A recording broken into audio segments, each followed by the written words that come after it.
മുല്ലപ്പെരിയാറിൽ നിന്നും തമിഴ്നാട്ടിലേക്ക് വെള്ളം തുറന്നുവിട്ടു. തേനി ജില്ലയിലെ കൃഷി ആവശ്യത്തിനായാണ് വെള്ളം കൊണ്ടുപോകുന്നത്. 300 ഖനിയടി വെള്ളമാണ് തമിഴ്നാട് കൊണ്ടുപോകുന്നത്.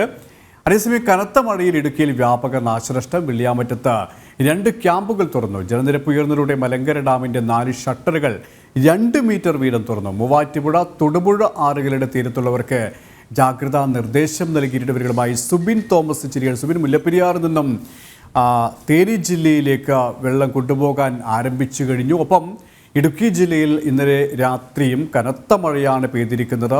വലിയ വെള്ളക്കെട്ട് പല സ്ഥലങ്ങളിലും രൂപപ്പെട്ടു കഴിഞ്ഞു എന്നാണ് മനസ്സിലാക്കാനും സാധിക്കുന്നത്. ജനങ്ങളും എത്രത്തോളം പ്രയാസത്തിലാണ്?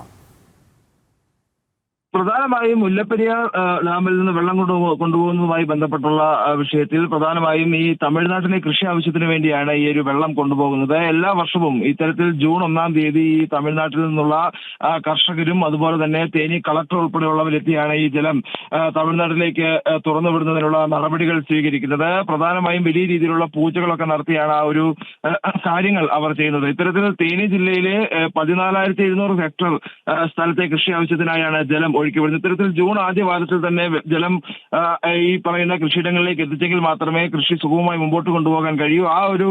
അതിന്റെ അടിസ്ഥാനത്തിലാണ് നിലവിൽ ഇപ്പോൾ വെള്ളം തുറന്നുവിട്ടിട്ടുള്ളത്. 300 ഖനിയടി വെള്ളമാണ് നിലവിൽ ഇപ്പോൾ തമിഴ്നാട് കൊണ്ടുപോകുന്നത്. കൂടാതെ ഇരിച്ചൽ പാലത്തിലൂടെയും വെള്ളം തമിഴ്നാട് കൊണ്ടുപോകുന്ന സാഹചര്യമുണ്ട്. ഏതായാലും നിലവിൽ ഈ ഇടുക്കി ജില്ലയെ സംബന്ധിച്ച് മഴ കനക്കുന്ന സാഹചര്യത്തിൽ ഇനിയിപ്പോൾ മഴക്കാലമാണ് വരുന്നത്. അതുകൊണ്ട് തന്നെ ഈ ഡാമിലെ ജലം ക്രമീകരിച്ച് നിർത്താനും ഇത് സഹായകരമാകുമെന്നുള്ളതാണ് എടുത്തു പറയേണ്ടതായിട്ടുള്ള ഒരു കാര്യം. മുല്ലപ്പെരിയാർ എക്സിക്യൂട്ടീവ് ഡയറക്ടർ അൻപ് സെൽവന്റെ നേതൃത്വത്തിലാണ് ഷട്ടർ ഉയർത്തി തമിഴ്നാട് വെള്ളം കൊണ്ടുപോയത്. മറ്റൊരു കാര്യം എന്നുള്ളത്, ഇടുക്കി ജില്ലയിൽ ഇന്നലെ വ്യാപകമായ മഴയുണ്ടായിരുന്നു. പ്രധാനമായും ലോ റേഞ്ച് മേഖലയിലാണ് മഴയുണ്ടായിരുന്നത്.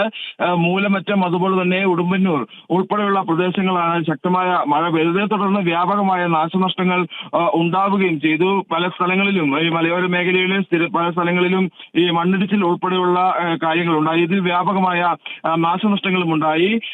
ഇന്നലെ ഉണ്ടായ മണ്ണിടിച്ചിലിൽ പ്രധാനമായും ഗതാഗതം തടസ്സപ്പെട്ടത് പുളിയന്മല തൊടുപുഴ സംസ്ഥാന പാതയിലാണ്. നിലവിൽ ഇപ്പോൾ ഇവിടെ ഗതാഗതം പുനഃസ്ഥാപിച്ചിട്ടുണ്ട്. വൻമരങ്ങൾ കടപുഴകി വീഴുന്ന സാഹചര്യം ഉണ്ടായിരുന്നു. അതെല്ലാം തന്നെ നിലവിൽ ഇപ്പോൾ മുറിച്ചു മാറ്റിക്കൊണ്ട് ഈ ഗതാഗതം പുനഃസ്ഥാപിച്ചിട്ടുണ്ട്. കൂടാതെ ഈ മലങ്കര ഡാമിലേക്ക് ഒഴുകിയെത്തുന്ന ജലത്തിന്റെ അളവ് ഇന്ന് രാവിലെ വരെ വളരെ വലിയ തോതിൽ അല്ലെങ്കിൽ കൂടുതൽ അളവിൽ വെള്ളം ഒഴുകിയെത്തുന്ന സാഹചര്യം ഉണ്ടായിരുന്നു. ഇതേ തുടർന്നാണ് ഉയർത്തിയിരുന്ന ഷട്ടർ ഏകദേശം 5 ഷട്ടറോളം മലങ്കര ഡാമിന്റെ ഉയർത്തിയിരുന്നു. അത് 2 സെന്റിമീറ്റർ കൂടി നിലവിൽ ഉയർത്തി വെള്ളം പുറത്തേക്ക് ഒഴുക്കി വിടുന്നുണ്ട്.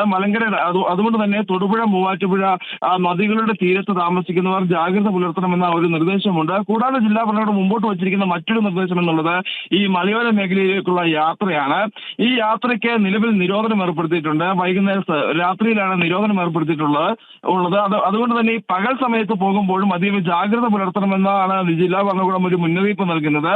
ഇപ്പൊ ഈ തൊടുപുഴയിൽ നിന്നും ഈ പുളിയമലയിലേക്കുള്ള പാത, അതായത് മൂലമറ്റം മുതൽ ചെറുതോണി വരെയുള്ള ഭാഗത്ത് ഈ വനത്തിലൂടെയാണ് യാത്ര ചെയ്യേണ്ടത്. അതുകൊണ്ട് തന്നെ ഈ വൻമരങ്ങൾ കടപുഴകി വീഴാനുള്ള സാധ്യതയുണ്ട്. ഇന്നലെ അതിശക്തമായ മഴയാണ് പെയ്തിരുന്നത്. അതുകൊണ്ട് തന്നെ ഇനിയും മരങ്ങൾ കടപുഴകി വീഴാനുള്ള ഒരു സാധ്യതയുണ്ട്, മണ്ണിടിച്ചിലിനുള്ള സാധ്യതയുണ്ട്. അതുകൊണ്ട് തന്നെ അതീവ ജാഗ്രത പുലർത്തണമെന്നുള്ളൊരു നിർദ്ദേശവും നിലവിൽ ജില്ലാ ഭരണകൂടം നൽകിയിട്ടുണ്ട്. നിലവിൽ ഇടുക്കി ജില്ലയിൽ മഴ മാറി നിൽക്കുന്ന ഒരു സാഹചര്യമാണുള്ളത്. തെളിഞ്ഞ ഒരു അന്തരീക്ഷമാണുള്ളത്.